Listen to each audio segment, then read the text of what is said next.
myself? I can't pose. No, you don't, yeah, but you don't have to pose, but you just do it, and I'll shoot. Huh? You got solemn. I can't do it. No, that's good.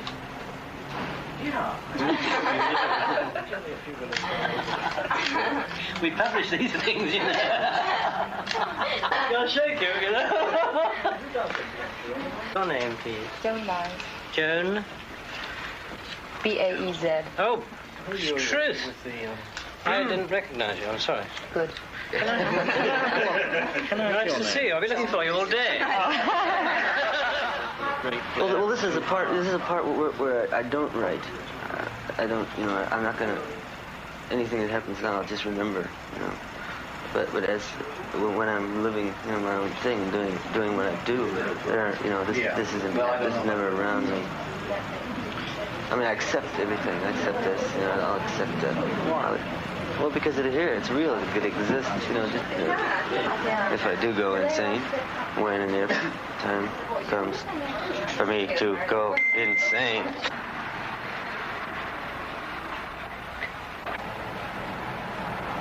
Puffing heavily on a cigarette, he smokes 80 a day. I'm glad I'm not me. Sally around the roses. Sally don't tell her secret. Sally don't tell your secret. Roses, they can't hurt you. Roses, they can't hurt you. You know that song? Yeah, I like that. Donovan! Who is this Donovan? Let's put him right on the sidewalk. Look at him. He's a good guy, actually. I'd like to meet him.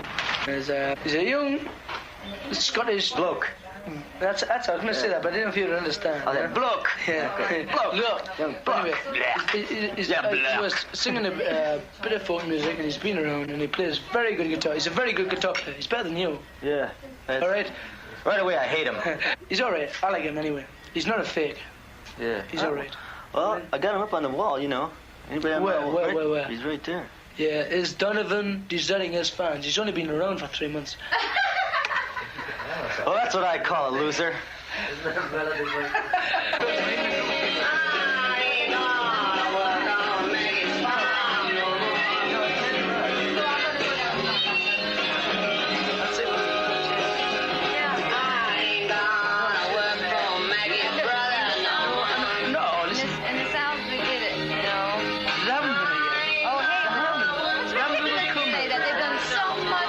Short time, that's America. No, not a short time, 26 years.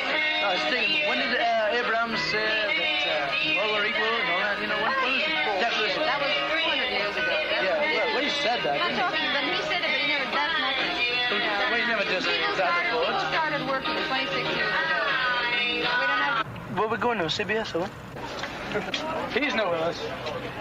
He's not with us. We're all thin. He's not. I've got an award for him for the most promising artist of the year. And the best-selling folk record, Freewheeling. No, I just don't want him. Does it have a mail to you? I don't even want to see him. Okay. Yeah. All right. Tell him to give it to Donovan.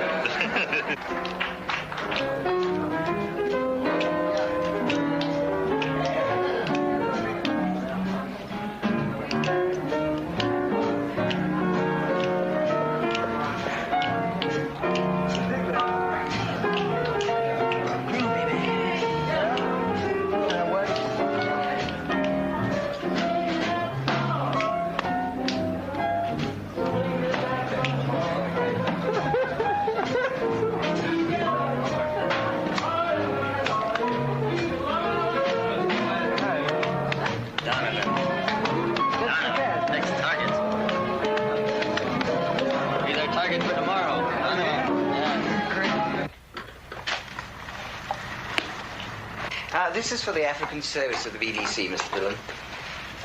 Where it's to African listeners, and it's going out this evening. And the questions are 4 in number for your approval before we ask them. The first one's a very general, journalistic one. Just how did it all begin for you? What started you off? What triggered it off? Just how do you see the art of the folk song in contemporary society? Has it a very real social impact? Something that will certainly interest our listeners in Africa, Bob, is your deeply humanitarian attitude to a number of public matters. For instance, you're quoted as saying, people talk about Negroes as if they were objects. Now, does this sort of compassion on your part present any problems for you in America? Okay. Oh, by the way, you took part in a play in Britain some time ago, written by a school friend of mine, Evan Jones. Oh, yeah. Evan and I went to school in Jamaica together. Yeah. The Castle Street, wasn't it? The Madhouse at Castle Street. Yes. Going ahead in about, say, 5 seconds from now, with this interview with Mr. Bob Dylan for the African Service of BBC, Pete Myers and Colin Wilde producing in approximately 5 seconds. How did it all begin for you, Bob? What actually started you off? From the poverty shacks, he looks from the cracks to the tracks, and the beat pounding his brain, and he's taught how to walk in a pack, shoot in the back with his fist in a clinch, to hang into lynch, with his head beneath a hood, to kill with no pain, like a dog on a chain. He ain't got no name, but it ain't him to blame. He's only a pawn in their game. Today Medgar Evers was buried from the bullet he caught. They're lowering him down as a king. But when the shadowy sun sits on the one that fired the gun, you'll see by his grave, on the stone that remains, carved next to his name, his epitaph plain, only a pawn in their game.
Sentence.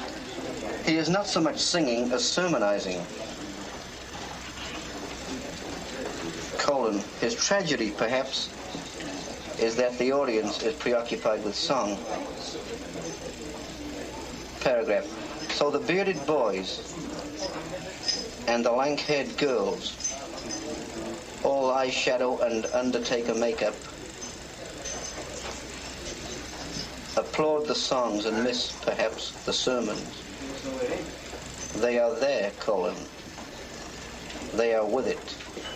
Sentence. But how remote they really are from sit-ins and strikes and scabs and life. Paragraph. The times, they are a-changing, sings Dylan. they are when a poet and not a pop singer fills a hall. Are you aware of the fact that tonight at the City Hall here, you had a greater audience than has been seen there for many years? And more appreciation has been heard there. The applause was fantastic. I never heard so much applause there. I've been coming here for quite a while. Yeah, that makes me feel good, you know. Makes me feel good. Are you religious? Well, I don't know. What does that mean, you know, religious? What does that mean? Do you think you bow down to an idol or go to church every Sunday or that kind of stuff? No. Believe in something. Do you believe in... I don't believe in anything. No, why should I believe in anything? I don't see anything to believe in. You think you're cynical? No, I'm not cynical. I just don't, you know, I can't see anything anybody's offered me to believe that I'm going to believe, put all my trust and faith in everything. Nothing is sacred, right? Who's in charge? In charge of what? Who is in charge of this room? What do you mean in charge of this room? It's rented to Bob Dylan. What do you mean who's in charge of it? Are you Bob Dylan's manager? Yes, I'm Bob Dylan's manager. But I'm not in charge of his room. No, you're in charge of Bob Dylan. No, I'm not in charge of Bob Dylan. We have had complaints about the noise above, below. Oh, that's unfortunate. We'll try to hold it down. And if it isn't organised within 5 minutes, I will ask you to leave. Well, why don't you get a constable? Would you please? I will. Please do that. There's been no noise in this room. None at all. And you're one of the dumbest assholes and most stupid person I've ever spoken to in my life. Did it? If it were someplace else, I'd punch you in your goddamn nose. You stupid nut. We've rented this room, and I'm asking you to leave this room. We have valuables in here, and I don't want you in here. Don't you adopt that attitude? Would you get out of this room? You get out of this room also. Don't care about your fop manager. As soon as we get clear of Gowling in a hotel armchair last night, in his hands was an iris. Bob, who arrived 90 minutes before his British tour was to open at Sheffield City Hall, said he wanted to rest. Asked to pose quickly for a relaxing picture, he seized a flower from a vase in the room and said, "This is how I like to relax. I've been through all this in the States." The harsh, rasping, haranguing voice of self-styled guitar-strumming poet Dylan started off his show with "The times they are a-changing." They certainly are. This, swears my 17-year-old son, is what the kids who used to scream at the Beatles now go for. And if Dylan is a trend, not just a cult, parents need not be quite so condescending. His tour opening at the 2,700-seat hall was a sellout, but without one single scream and with every rapt attention to every word. It was very impressive. Dylan, alone with his guitar and mouth organ for an hour and a half, earned himself more than £2,000 and a foot-stamping ovation. That's all.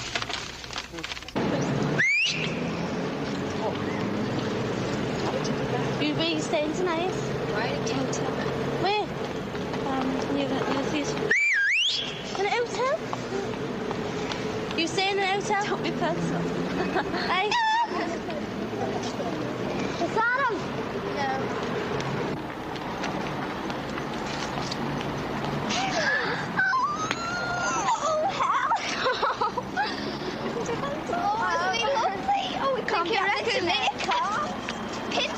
Pinch me. Come down. Oh. Oh, my dreams come true. Oh. Are you going to sing Times They Are Changing? You want me to sing that, huh? You really like that song? Yeah, it's fantastic. What do you like about it? I don't like the Subterranean Homesick Blues. Oh, you're that kind of... Okay, I understand right now. It's not you. It doesn't sound like you at all. It sounds like But my friends were playing with me on it, so, you know, I have to give some work to my friends, you know. I mean, you don't mind that, right? Huh?